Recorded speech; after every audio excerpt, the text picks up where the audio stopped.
So today for the Seattle Public Library History of Jazz, we're speaking with Ron Pierce. And he is a validated professional with the saxophone, baritone, tenor, alto, plus the clarinet, flute, piccolo. And here's Ronnie Pierce. So thank you for speaking with us. This is Madeline Crowley and Ronnie Pierce. Hello. Hello, everybody. This is Ronnie Pierce, and I'm a professional musician, and our job is to get better playing music for big-time acts and validated stars. It's been a long career. I'm very happy to have been a privileged musician. So I'm going to start out when I was 10 years old. All right. I was 10 years old, and Johnny Justin, a great saxophone teacher of open tone and open throat, which a lot of people have trouble with. But the idea is Johnny became interested in me for some reason or other. So I got lessons all the time. So it was like fourth floor of Sherman and Clay. And right away, the next thing I know, at Roosevelt High School, a guy came up and said, "Can you play the Green Lake Fieldhouse Saturday night?" And I said, "Well, I don't own a horn." He says, "I'll get you one." So his name was George Piggott, played the trombone. The name of the band was the Noteworthies, a very popular kid band. So he came in the next day and gave me this horn with a potato stuck in the low B flat. And so I went down to Johnny, and Johnny transferred me from the clarinet to the saxophone just like that. So I went down to the Green Lake Fieldhouse Saturday, and they gave me a coat, and we're playing Glenn Miller charts, Pennsylvania 65000, and I'm an only child. No brothers, no sisters, and the dog died, so I'm out there by myself. And so this is really a good deal for me to see the girls in their bobby socks in Green Lake in that gym there, at the gym. So the next thing I know, I made the band. They said, "Okay, well, we play every Sunday from 5 to 8 for USO." So this is like 1943. And so the war is still going on, and all the professionals are drafted, and I'm too young. I think I'm 14, yeah. So we go all the field houses, Cleveland, Queen Anne, all of those 9 in those days, 9 field houses. And it was really quite an honor to associate with these talented kids. So the Noteworthies were working every Saturday and Sunday, and I get $5 on Saturday and $10 on the USO.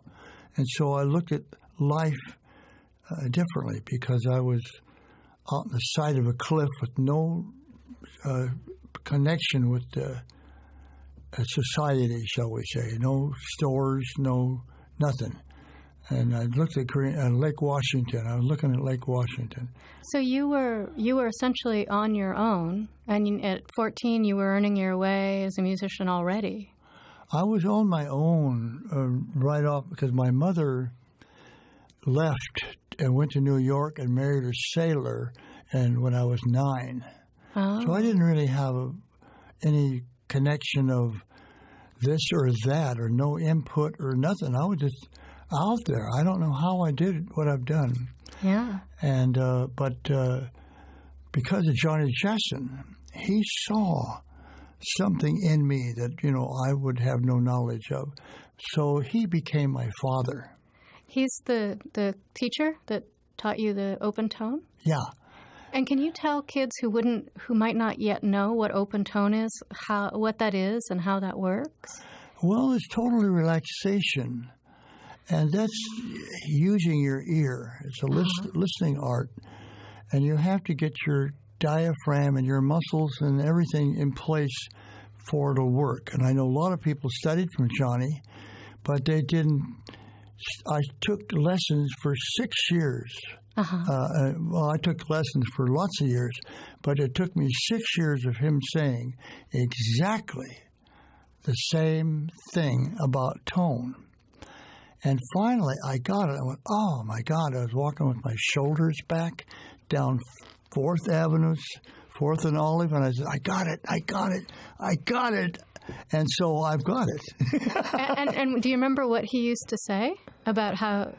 Well, I don't want to go into that. Okay, that's very fine. Personal and very private. But it would have had to do with muscles in the diaphragm, okay. Open throat, okay. And projection of the tone. Okay. And you can hear a lot of guys play, and their tone doesn't go anyplace. It just drops down by their feet.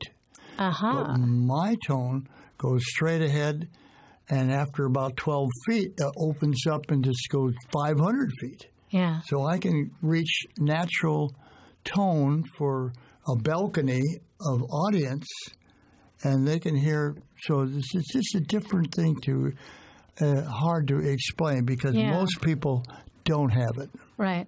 Now, you told me a great little story, if you don't mind jumping to the side, of how you were at Gerald Schwartz's. What did you say? You told me a wonderful story of how you were at Gerald Schwartz's. And he... Oh, yeah. You want to tell that story? It's a great little story. Well, this is out of my groove here, but I'll slip it for you just one time. Okay, yeah. I'm playing for Gerald Schwartz, this conductor of the Seattle Symphony, what, for 30 years, 35 years? Yeah. And we're playing for his daughter's 21st birthday on a big mansion on top of Queen Anne Hill. And it was a circular drive and lots of kids and dressed really nice. And so the band got to eat dinner with all these kids. And so Dr. Upright, who looked after me for 30 years and never left my side because I taught him how to play the flute, we all were down there eating. And then the name of the band was Monty Banks and his High Rollers. So I was one of the High Rollers. And so we're all having this night dinner, and all of a sudden then we go up and there was a circular stairway going up to where all the children were going to bed. But the audience, the people were just so thrilled with what we were playing, and we're playing for 21-year-old kids, shake your booty stuff. And so everybody's having a grand time. Dinner was great. So I'm on a stairway playing clarinet, and in comes Jerry Schwartz, dressed in, not tuxedo, not performing clothes, but, maybe a carpenter or something. I don't know. He heard the tone, and that's how I keep getting work right now, because of the tone. Right. And so, I've been offered great opportunities because they heard the tone. And tell them what Gerald Schwartz said about your tone. Oh, so then Gerald Schwartz came from the left side of the building through all his kids, his daughter, 21 years old, beautiful girl, and we're playing away for the kids, and he comes up and stands on the stairway right in front. He didn't look at anybody else in the band. Nobody. That was right. Directly energy, just right to the clarinet. And he looked at me, and I was, whoa, wow, this guy's right a foot and a half away from me. And, so I'm trying to do the tune, and he says to me, I would sure like to have that tone in my symphony. And I went, wowie, kazowie, that's a compliment. I've been validated right there, baby. Yeah. So when we got through, he stuck around and listened to me play tenor, alto, clarinet, flute, for this party. Yeah. And after that, he came up to me and he says, you know, you get a great tone on all of your instruments. So he was so impressed with the idea of the tone that he went into the kitchen and got a big bag of salted nuts, mixed nuts, fruit, all kinds of food, and he carried my horns out to the car. I had an old Cadillac, and he carried all the tenor, which was heavy, and he carried it all out to the car and was just thrilled to be around me. I went, what the hell's going on? So the next thing I know, it was a very salute, nice to know you type of a deal. So I got my salted nuts, and I got all my fruit, and I got my horns, and I went, wow, that was, I think somebody probably who's conducted a symphony for 30 years must know that that's the tone, because everybody else sounds like they're sniffing the clarinet. They sniff up their nose, and it's a thin, tiny tone. But that's what's happened to all these 100 years of imitating tone. Right. And so that's accepted worldwide as the clarinet tone. Yeah, it's too bad. That's why it's such a great story. I wanted to include it. Okay. But I don't want to take I got one more thought. Okay. So about 2 weeks later, the Lincoln Center Jazz Band comes into the Benaroya Hall. And so I got a free ticket, so I got put way up in the balcony to the left side of the band. So here comes Wynton Marsalis out. And the band sounded like a good swing band in the 30s.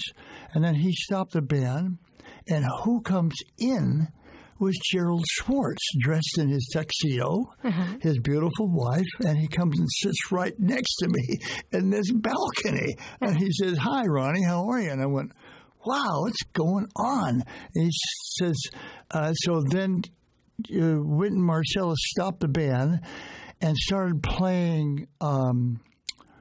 Ba-da-da-da-da, da-da-da-da-da. What's the name of that tune? The bridge is a nice bridge to know if you're working. Anyhow, he wouldn't stop playing all by himself. It just hear this band sitting there for probably 10 minutes, and he's playing chorus after chorus of this tune. I'll think about it tomorrow. Anyhow, the thing turned out that then he stopped, when he finally stopped playing, he says, I want you to meet my teacher. And he's a trumpet player. Even though he's a world-class conductor of symphonies, he'll die a trumpet player. So then he pointed up to the balcony where I'm sitting next to Jerry Schwartz, and powerful lights come on, beautiful lights, so that he stands up with a tuxedo and everything and accepts the acknowledgement. And he says that this my teacher is a great trumpet player, and he taught me how to play. And so I'm just sitting down hiding, trying to stay out of the spotlight. And then his wife played flute, and she was very nice. But so then he said, now we're going to take an intermission. So then he got up and said, I'll see you later, Ronnie, and left, and never did come back. Right. So after intermission. But that was like a double hit for me, because he remembered my name. That was something to be thought of. Yeah. Well, I bet, too, when you were playing with the Noteworthies, among teenagers, your stock was pretty high, too.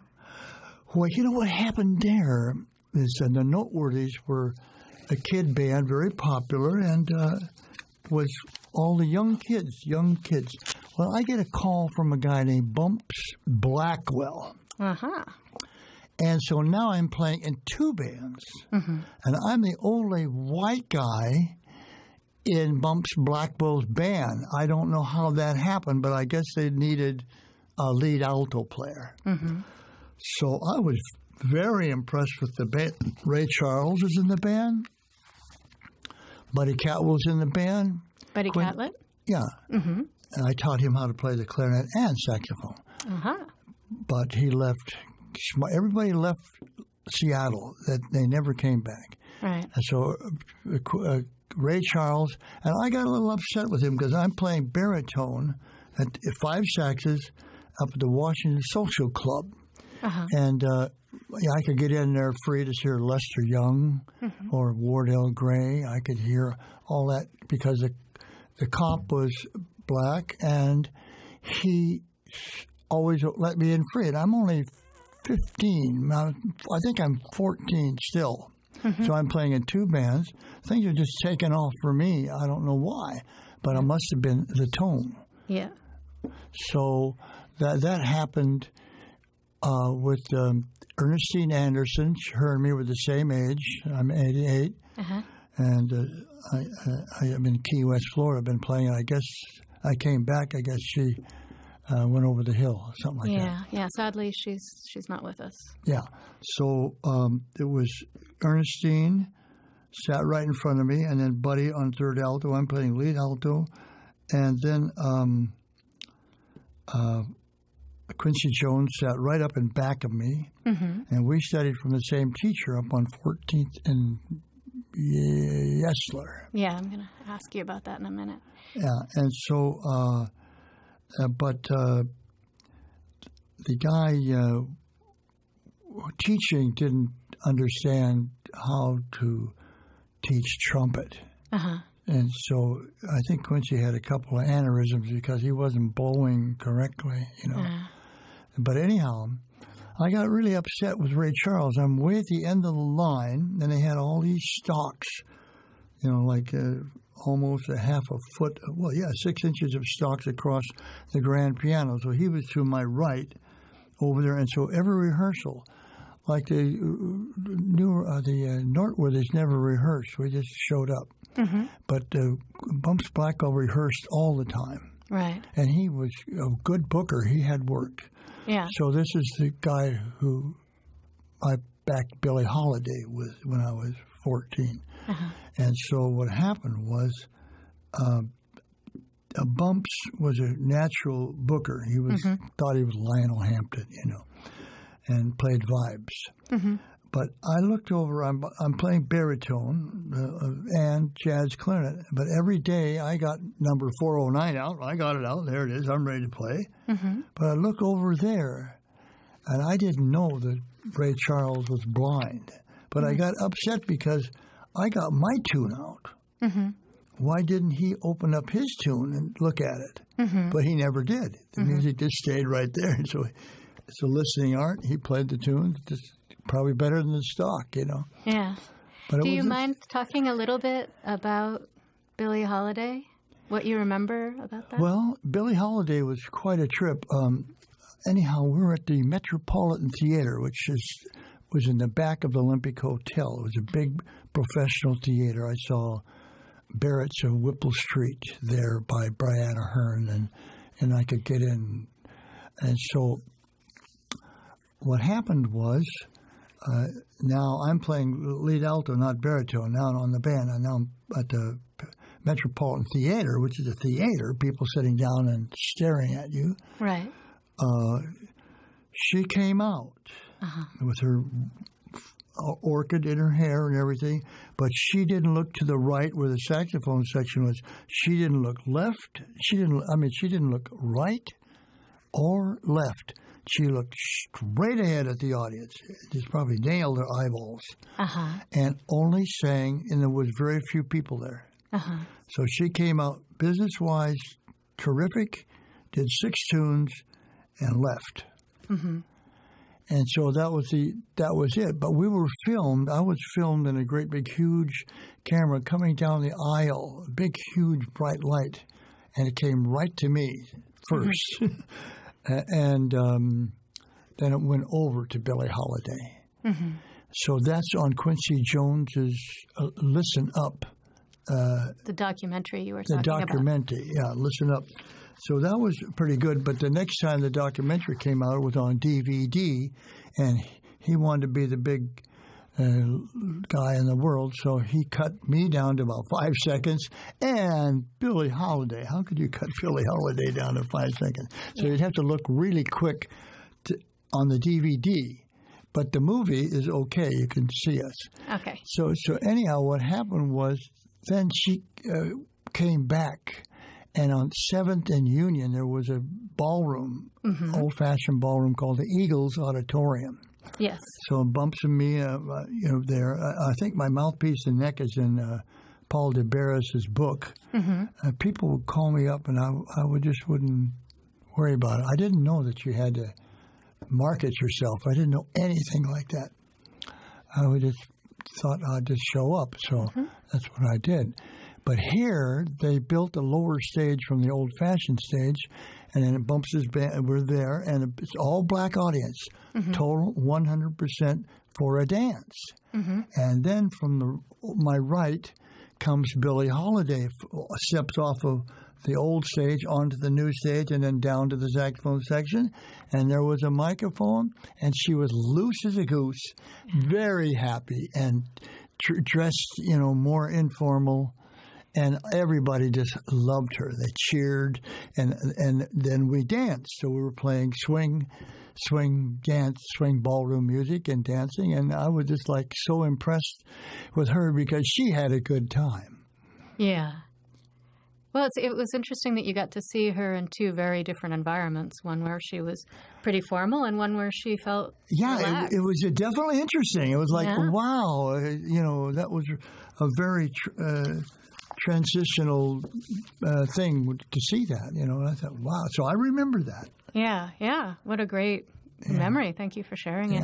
Yeah. Now, did you want to continue to talk about some of the other people you played with Bumps Blackwell? Well, so now I'm in two bands. I'm playing with Bumps Blackwell at 14, backed up Billie Holiday twice in the same year, and the Noteworthies. Right. And we got the USO for all the hostesses and the Marines and all the servicemen would dance. We were doing Glenn Miller music, which went over really well. And so then the next thing I know, I get a call from people that are older than me. They're college guys, and it was called the Chevaliers. It was a very popular college band, and I'm still only maybe 15 at the most. And so then I get a call from this union, and they want me to join the musicians' union. And I says, what the hell is that, Right. And at that point, there was still two unions, right? What was that? At that point, were there two unions, the white and you're the black? You're right, Madeline. There was the black union and the white union. This was probably 1944. Now, did that make it harder for you to play with black musicians, or did no one pay attention to that? Oh, no.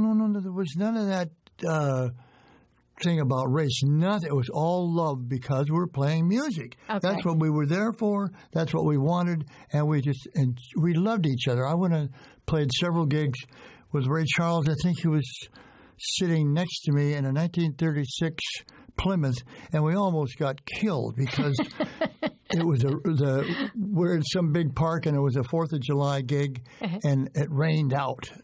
So we were sitting underneath where you cook food underneath that, and so we played that. But that got some nuances that would knock your socks off. But I'm trying to go forward. Okay. So the Chevaliers was fronted by a trumpet player who played out of the side of his mouth, very sweet tone. He had a Glenn Miller book where I just played third alto. And then it was all guys that were 25 to 30 years old in college. And here I'm just this. So I joined a union, and I'm a life member now, of course.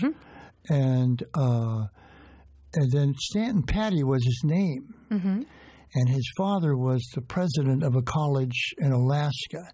But he became a writer for 35 years on the Seattle Times about tourism. Tourism was what he did. And so the band, we would go up and play over the radio up in, Port Angeles and Port Town, stay overnight. And I remember staying overnight, and it was a hot water thing in the pool. What do you call that one? That's the hot tub? Yeah, a big, huge hot tub, but there's they call it... Jacuzzi or something? Huh? A jacuzzi? Well, it was like that. It was like I'm swimming around in hot water, but it was some word that described what that was. Yeah. But anyhow, it was quite interesting to be in that band because they were all older, and I had no girlfriend, and I had nobody. My mom was gone. I was a loner. Right. And if it wasn't for Johnny Jetson, I would not be having such a great life I've had. This is sensational where I've been, Hawaii for 16 years and Paris, and I'm just honored to be alive. I should have died years ago. But the idea is that the music business, then I got my own band. I didn't know what to do. The swing era was 1936 to 1946. Right. So I was playing these little gigs, and my dad was always gone. He's always juiced out of his brain and womanizing, and so I was by myself. Right. And so I would go down to Johnny, and he says, I don't have $2.50 for this lesson. You get down here. So I'd have to hitchhike to Sherman and Clay.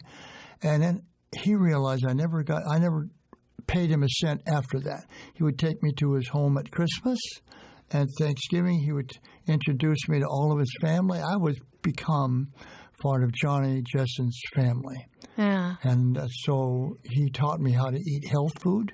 Uh-huh. And bought me soup, 25 cents worth of A1 soup, and always was right there keeping his eye on me. So I got lessons all the time. Somebody didn't show up. So then he hired me to be his he had a second studio, 2 studios. So then he would take his $2.50, and then he would take and give me $1.75. Yeah. So then he would end up getting, for a half hour, he'd get $2.50, $3.50. He would get what, $3.75. Uh-huh. And then when he would leave, he had a big, beautiful new Cadillac, a beautiful wife, and 7 o'clock, the horn would honk on 4th Avenue. So he'd throw his overcoat on, his hat on, and he would throw me the keys to Sherman and Clay. And he says, remember, the janitor shows up about midnight.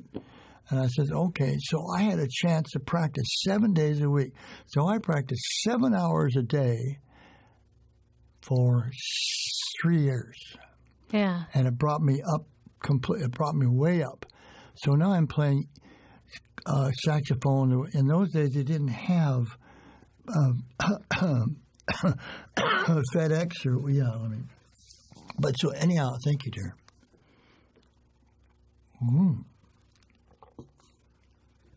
So we're laughing and scratching all by myself on the 4th floor.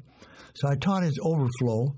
So I was making Bumps Blackwell's money, and now I'm in the Chevaliers, and that was $35 a shot because it was union scale. It wasn't $5 or $10. It was $35 a shot. So now I can live off being a saxophone player. I went, wow. So I played with big bands at the Spanish Castle. That band had been there 25 years. Gordon Green, like 2,500 people, fireplaces on each end of the building. Then I was with Frankie Roth at Dick Parker's, and he was there for like 25 years. And so I was making a living just blowing my horn, Yeah, you were very fortunate.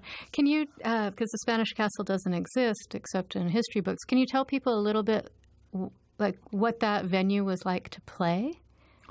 What, you mean the Spanish Castle? Spanish Castle. Oh, yeah. It was the place. It was the place. And Johnny Jetson had a beautiful wife. He quit L.A. He was on the Jack Benny show playing with Phil Harris. He had first call as a lead alto player in 1941, 42, 43. And he quit because his wife didn't like Los Angeles. So they came to Seattle, and I was one of his first students. Yeah. And so I lucked out. Yeah, because he taught you open tone, and he gave you all the tools to make the career you have. Yeah. So he started. I was catching on to what I was. I was so high strung with not being taken care of. I was always in dirty corduroys, dirty clothes. He was looking out for me. Without him, I probably would have Yeah, who knows? Who knows? Thank you, Yeah. darling. Who in the hell? I don't know. But here I'm still cooking. But the idea is Johnny became my father, and Yeah. I remember I got a lot of things I could tell you. I got nuances with curl your hair. So anyhow, the thing was that now I'm making $35. And at that time, that would have been very good money. Yeah, it was union scale, Yeah. and that was. And you were still 15, 16. Yeah, I would do it. So that what I did was, the swing era was dying. Right. In 1946, but I didn't know that. I didn't know anything about progressing or trying to be anybody. I was just happy to play F to A open tone. You know, I was just happy what I learned. Right. And I didn't know about progressing in marketing or none of that. I had no knowledge of. I didn't know it existed. Right. And so the next thing I know, I'm now subbing for Johnny Jessen. Yeah. Because he was the lead alto at the Spanish Castle. Right. But he wanted to stay home with Anne, his beautiful wife, Right. after teaching all day long. So now I'm subbing for him at the Spanish Castle on Saturday nights. And Gordon Green was the orchestra leader. He would look at me. I'm so young. Right. And he's standing with his trombone, sort of looking down at me. But the tone kept me working. Right. And so that was only 4 saxes. And then the next thing was I moved up to Frankie Wath at the Dick Parker's. And I made 6 movies. One was about people called The Last Convertible. Mm-hmm. And I was in the Glenn Miller band with a beautiful powder blue top. And it was, you can see, my son, Rock, just bought it for $17 and showed me myself. I said, my God, that's 30 years ago or 40 years ago. And the name of the movie is The Last Convertible. Yeah. Yeah. And okay. it's about people, World War II, coming home to their shattered life. Right, right. Some of their wives divorced them, and it was like... And you have a brief spot in that movie. Yeah. I'm in, okay. I play drums in the Tommy Dorsey band. I'm on film. And then I played alto sax in the saxophone section of Glenn Miller's band.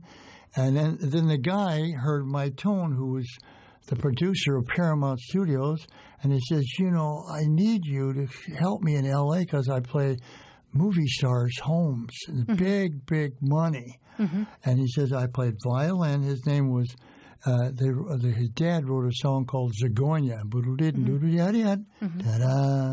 So it turns out that he was in charge of the movie and says, I want you to play with an accordion, clarinet, because he heard the tone of me warming up. He didn't even question me about if I knew all the tunes that he would probably know, but I knew them. So it was accordion, bass, and clarinet. And I turned him down. You know, I just like, you know, when you got a family that you got to support, because my mother left me, and I didn't want to do that to my family. Okay, so at this point, you're how old when this happened? Well, what happened was I formed my own band. Now, yes, I read about that band in Paul DeBarros' excellent book. Yeah, that band was the most popular band in Seattle. It was, I subbed for Stan Kenton twice at Jansen Beach, and I subbed for Alvino Ray once in Jansen Beach. And then I'm playing all the high school proms. They would wait and rent the hall to make sure they could get that band. But it was my idea of a French horn, a high note obligato, high note wandering French horn. And no band to this day has that. And so I recorded about 6 years ago. I was playing at the Whiskey Bar back in an open jazz thing. And then I went to a Moray. And then the girl singer picked me up in the corner and took me to Tula's. And this guy, a drummer, had rehearsed the band while I was playing another gig.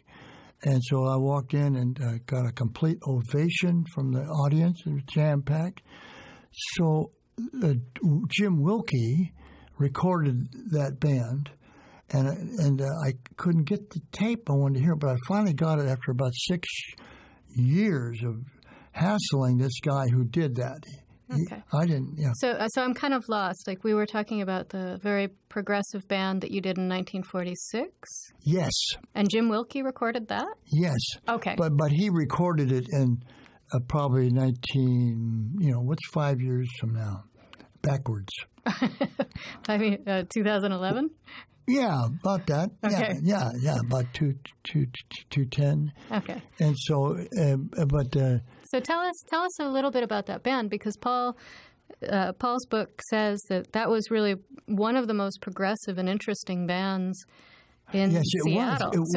Can you tell us about that band? Well, the arrangers were Glenn Thompson, who was a great guitar player, and left and married a showgirl in Las Vegas and never came back. But and then Bob Hill, the piano player, and so they.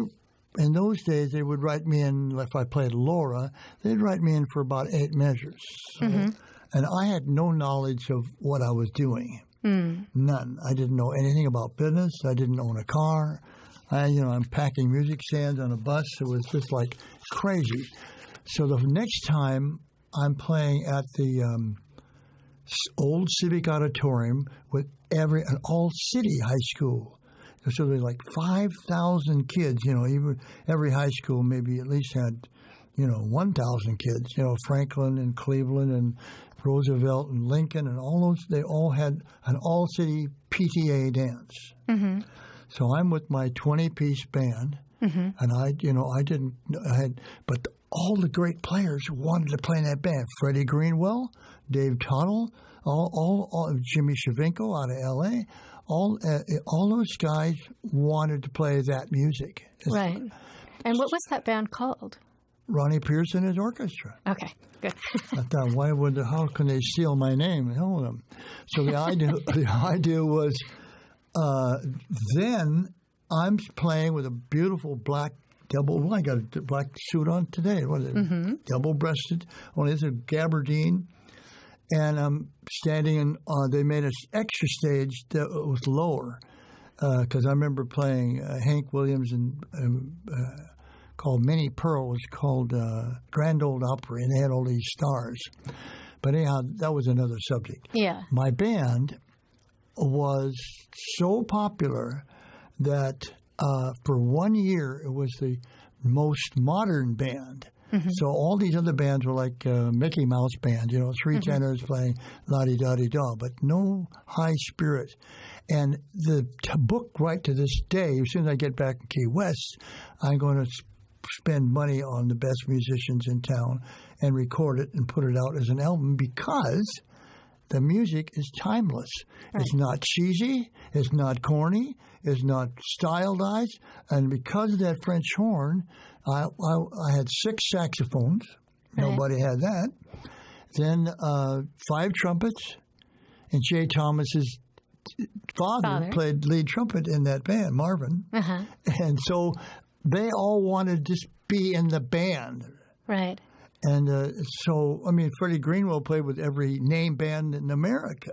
Right. But he came in Glenn plaid suit, and he's playing away. So I was quite honored and didn't know what I was doing. I was just doing what I wanted to do and didn't know that you had to conform to something. So there was no... So now the band is just red hot, playing all the time, playing I played every high school prom in 1946. Right. So what happened is we're going along real good. We recorded 14 sides on these great big discs. And then the manager, he never said a word to me. His name was Bob Harbison, but he must be the guy who turned me on to work.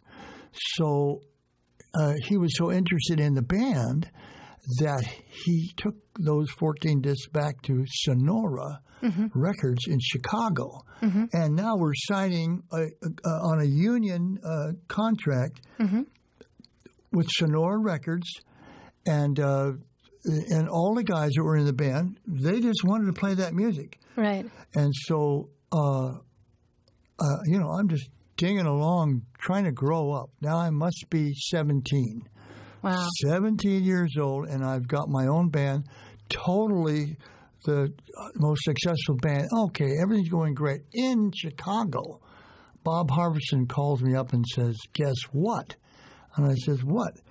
James C. Petrillo, president of the International Musicians Union worldwide, put a band on live music. We couldn't record. And I says, well, we're there. We're in Chicago. We've already recorded it. He says, no. So Sinatra had to use choirs, no drummer, no bass, no nothing. And it was a whole about 3 years of Tommy Dorsey using choirs, Bing Crosby using choirs. Can you explain this? I don't know. Why would they ban live music? Because when they made movies, all you got paid was just for that flat fee. And James Petrillo had a thing where if that movie was ever shown again, you'd get residuals. So thank God for him, they have trust funds all over America. And so now the musicians are getting paid not just to use them, but they got paid. Like I'll get a check for like $150 from local 802 about every 2 years because they went and showed those 6 movies I made. Okay. And so how did that, what impact did that decision, the Petrillo decision, have on the band, your band? I quit. Okay. I had one solid year of way success, and I had my family, So I went back to a 4-piece combo, playing sororities, fraternities, and, music for Joe Blow. So at 17 years old, you already had a family? Yeah. Well, no. I'm sorry, darling. I'm skipping and jumping around. Okay. No, I didn't get married till I was 20. Okay. In Billings, Montana. All right, that makes a little more sense. Yeah, no. But I'm 17. I'm still 17, and so I just folded up the book, and I didn't look at it for about 25 years. I didn't even open up the suitcase. I was busy. I was playing 4 gigs a day. I was working constantly. And I hooked up with 4 accordion players. So I was a Frenchman at 11 in Whidbey Island. And at 2 in the afternoon, I was a German in Lederhosen. And we played every grand opening of Fred Meyer stores. And the one accordion player was a personal friend of the guy who booked the band. So we're working. He was in Portland. So then I'm playing with a tuba, accordion, and clarinet. And this is roughly what years? Huh? What years? This is, in the 80s. In the 80s. Yeah. Okay. Now, in the car, when we drove over here, you said you really wanted to talk about the vaudeville years. Do you want to jump to that? Yes, I think it'd be very important. Nobody has done that. All right, let's talk about that. Okay, whatever you say, Madeline. The dealy bob was that in the Union, there was a 12-piece band called Chuck Gould and his orchestra. And he got connected with a Kay Charlton, who was a beautiful red-haired dancer. Okay. So they hooked up and went to South Africa. But what happened was the union had a rule where you had to have 1 day off. And vaudeville ran 7 days a week. So they had up on the stage with the 2 people, the blonde-haired Chuck Gould and the red-haired girl from Roosevelt. They were really popular. And so I got to sub for the 4th tenor player on Tuesday. Then I subbed for the 3rd alto player on Wednesday. Then I subbed for the 2nd tenor player on Friday. And then Saturday, so I got 4 days work filling in for the guys who had to take a day off. Right. So I'm doing, and that was from 10 in the morning until 10 at night, 7 days a week. Well, what happened was then Chuck Gould split and took a red-haired girl, and they went to play some big casino in South Africa and never came back. I never did. And so then they dropped that band because of their personalities and put an 8-piece band in the pit. And the guys, I'm now 19, I think. Yeah, And it's what year? 1948. 1948. All of 1948, I played vaudeville. That's all the time I had. So they had Sarah Vaughan, 36 shows. I read her book, In the Pit. Billy Eckstein, he always started out with Body and Soul, had a great big shirt and that low voice. 36 shows. And I worked Sammy Davis Jr. He didn't have a book. He just came off of these little tiny clubs. His dad and uncle were standing way back on the stage on one scraggly old mic. And then Sammy came out, and we're playing da-da-dee-da, we want Kenner, as a vamp. And then he came out and yelled down at the pit, vamp till ready. So, boy, that almost cost me my job because there was no book to read. And the band leader was Leon Plath, a 25-year veteran of First Call Trumpet. You know, he turned down lots of big bands in the state of New York. But he had two daughters. So he said to me, if you don't play the harmonizing part of Bye Bye Blues on the next show, you're fired. And I went, God, I've been doing really good. What's going on? But I didn't. So I went down in the dressing room and wrote out a large note, third part harmony on the alto. So when I got there, I played it quite full to blend. And he never even looked at me. He never said a word to me. He never said nothing. So I just kept showing up. But we played the big stars. The Mills Brothers were so popular at the Palomar Theater on 3rd and Union University. And they never left the building. They just stayed playing cards between each show. So at 9 on Monday morning, you would see their guitar player, and they would say, they just coming out of Vancouver, and say, okay, test at this, cut this out, put that in. And so you would get directions from how they're going to present themselves. You never saw them. So then at 10 o'clock, these guys came out, and they had big mega hits because they played for the Queen of England in 1938. Of course, I don't know any of that. Right. But I'm seeing these guys, and I'm thinking, wow, these guys are great. Beautiful double-breasted powder gray suits, perfect intonation. And so they played 96 shows during the holidays because they were just so popular. Right. And so then, because they were so popular, they came back within that year, 1948, and did 36 more shows because it was 1 hour and a half of movies. And this is the last big-time vaudeville in America. It was Keith Orpheum's circuit, and in Seattle was the last of vaudeville. Right. And I'm in a little skinny kid sight reading my brains out. Yeah. And so we had all these stars that were validated big-time radio stars. Like, I saw, we're playing Scatman Crothers. Oh, yeah? And Rochester.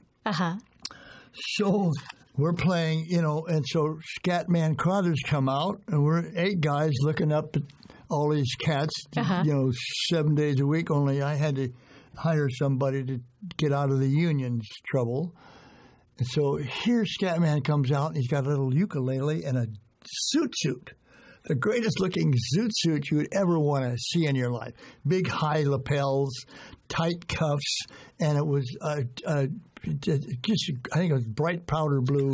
And he's singing, somebody stole my gal, somebody stole my pal, somebody came and took her away, And from the wings in a bathrobe comes Rochester, who was, a big star on Jack Benny. Right. He comes out and he says, stop that man, stop that man. He stole my suit.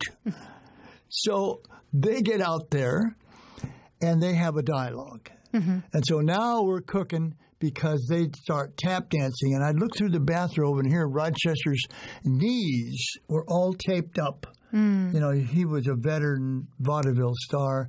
And so we did 36 shows of that act, and And that was I just was so elated because they're playing the blues and singing and tap dancing. Man, they tap dance their brains out. Yeah. And do you remember anything about Sarah Vaughan? Yeah, Sarah Vaughan. Well, okay, I'm in the pit, and the curtains are closed, Uh-huh. And she was probably my age. I think we were both the same age, about 19 years old. Uh-huh. And so the band leader says, you got to go up, crawl down low until the crawl space, under the grand piano, and then come up and go up these metal stairs to the stage up above. Mm-hmm. He says, I got to get a piece of music for the show. And I said, okay. So you go up. So I went up there, and she's standing by herself I came up the left side of the stage and crossed the stage, and across the stage, I saw this woman shaking, just shaking, like crazy, shaking. I'd sit up there, and I said, Sarah Vaughan. I said, are you okay? And she just like, and I said, well, I got to get a piece of music and get back to the band. So I got the music and went back, and I thought, oh, that's stage fright. Yeah. So when I got back in the band, when we brought her on, she was perfect, totally not shaking. I probably didn't have time she was going to do her 6 minutes or whatever they gave her, and knocked everybody out. And I went, and then so every day for 36 shows a day, but it was only they had 6 vaudeville stars after the movie. Right. And was she like that with every performance? Just shaking I like don't a leaf? know. I never went back. Yeah. I was there, and I know what stage fright is, but Sure. I never had that. I was just too dinged out to worry about anything like that. And so, but she was definitely very slender, very trim, at that age, and probably got over that by just leaving the theater. Maybe time her 6 days of work was over with, or 7. They got 7 days of work. Right. But it was like they were all top, worked hard to be who they were. Right. And at that point, they were all touring nationally. They were all national stars. Yes, absolutely. After international stars, she played Europe, Orient. She was a big-time star, and Dizzy Gillespie loved her, just loved her. Uh-huh.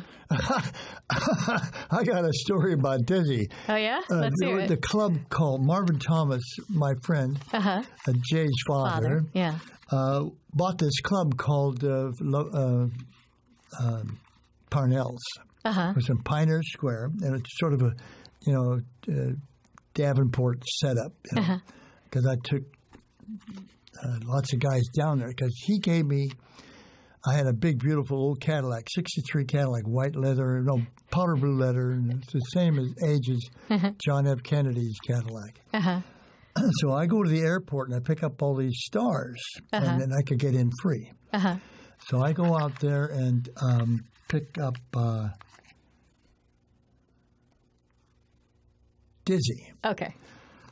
So then I had to leave and take the piano player that backed up Billie Holiday, a great big tall guy from Spokane, and he wrote a couple of songs that when I was in New York, the guy always had to play this song, something about blue, something. I'm sort of spaced out now. That's okay. But anyhow,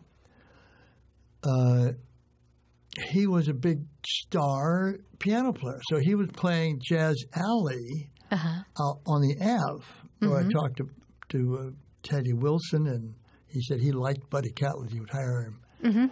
And he was on his way to Japan. So I'm talking to all these guys. I was always surrounded by, like Stan Getz. I drove him 3.5 years. I drove Freddie Hubbard for 4 years. It was like a rub-off, Like, wow, this is really something. Yeah. So I'm showing up, and I go down to Parnell's.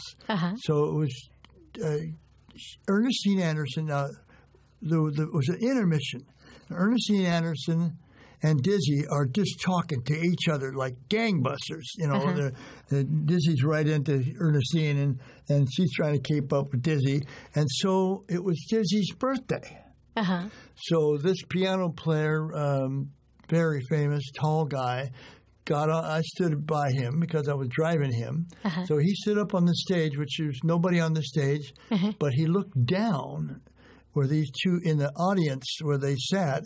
These two guys were just jacking their jaws like gangbusters, and he kept saying, "Hi, Dizzy," and no Dizzy would look at him. He was into Ernestine. Uh-huh. So they're just going along. Finally, he must have stood there about 20 minutes trying to wish Dizzy happy birthday. Right. And finally, they never give up on each other. They were just locked into whatever they were talking about, probably music. But finally, he waves his arm way up in the air and he yelled as loud as he could go, "Well, happy birthday, Dizzy!" And turned around and walked off. And I don't think Dizzy ever even looked at him. I guess he had his eyes full of something else. Yeah, that's right. I think Dizzy was quite taken by Ernestine. Yeah, well, I think a lot of people were. Yeah, that's right. Yeah. But so then as my band folded up, I never looked at that book. But then this drummer who hired me to play up in North Bend, and I always warm up in men's bathrooms, only there was a spring. And when I got through, the spring smashed my tenor. And I'd put a whole lot of energy into playing a lot of Miles tunes and Thelonious Monk's tunes, and the idea was playing Thelonious was just heaven to me. I just loved that guy, and so but my horn wouldn't play when I hit the bandstand; it was broken. Oh, and I couldn't get it. It still it was a Series 3 Paris Selmer tenor. I went to Paris and bought the damn thing with my clarinet. I went back there, and they wanted me to represent the Selmer company because I played in the Louis Armstrong room and practiced 6 hours trying out clarinets, and there were no bell ringers. So then I went into it was Dizzy Gillespie. No, that was another story. It was Louis Armstrong's room and Benny Goodman's room. okay. So Thursday I played 6 hours and stayed home Wednesday and rested. Then I came back Thursday and played in the Benny Goodman room. They had a white telephone, a beautiful, beautiful place, all white. And they had a midget that would let you in order to get in that building. The Selmer building? Huh? The Selmer building? What'd you say? This building is the Selmer building? Yeah, the Selmer building, in downtown Paris. Beautiful, beautiful building, all blonde, circular stairway, all blonde wood and everything. And then there are these 2 practice rooms. There must have been 3 practice rooms, but I stayed there and practiced another 6 hours. Finally, the last clarinet, because I had a great clarinet stolen in November 1st, 1968. So I knew